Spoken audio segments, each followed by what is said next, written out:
ഒരിക്കൽ ഏലിയാവ് ദൈവത്തോട് പറഞ്ഞു, എനിക്ക് മരിച്ചാൽ മതി. എന്താ കാരണം? ഞാൻ ഒരുത്തൻ മാത്രം ശേഷിച്ചിരിക്കുക. ദൈവം പറഞ്ഞു, നീ ഒരുത്തനല്ല, 7000 പേര് പാലിന് മുട്ടുകുത്താതെ, അവന് ചുംബനം ചെയ്യാതെ ഞാൻ എനിക്കായി ശേഷിപ്പിച്ചിട്ടുണ്ട്. ഞാനൊരു കാര്യം പറയാം, ഏലിയാവിന് അപ്പം കൊടുത്തതായി, ഏലിയാവിന് വെള്ളം കൊടുത്തതായി, കാക്കയെയും ദൂതനെയും ഉപയോഗിച്ചതായി വേദപുസ്തകത്തിൽ എഴുതിയിട്ടുണ്ട്. പക്ഷെ 7000 പേരെ എങ്ങനെ പോഷിപ്പിച്ചെന്ന് നമുക്കറിഞ്ഞുകൂടാ. പക്ഷെ അവര് പട്ടിണി കിടന്ന് മരിച്ചിട്ടില്ല.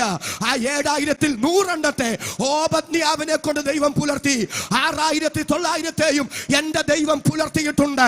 ഇന്ന് രാത്രി ഞാൻ വിളിച്ചു പറയാം, അവൻ നിങ്ങൾക്കായി കരുതുന്നതാകയാൽ നിങ്ങളുടെ സകല ചിന്താകുലവും അവൻ മേൽ ഇട്ടുകൊള്ളുവീൻ.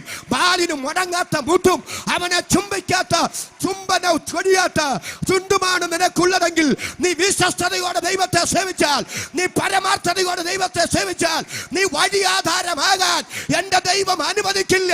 വിശ്വസ്തത ഭൂമിയിൽ നിന്നും മുളയ്ക്കുന്നു, നീതി സ്വർഗത്തിൽ നിന്നും നോക്കുന്നു.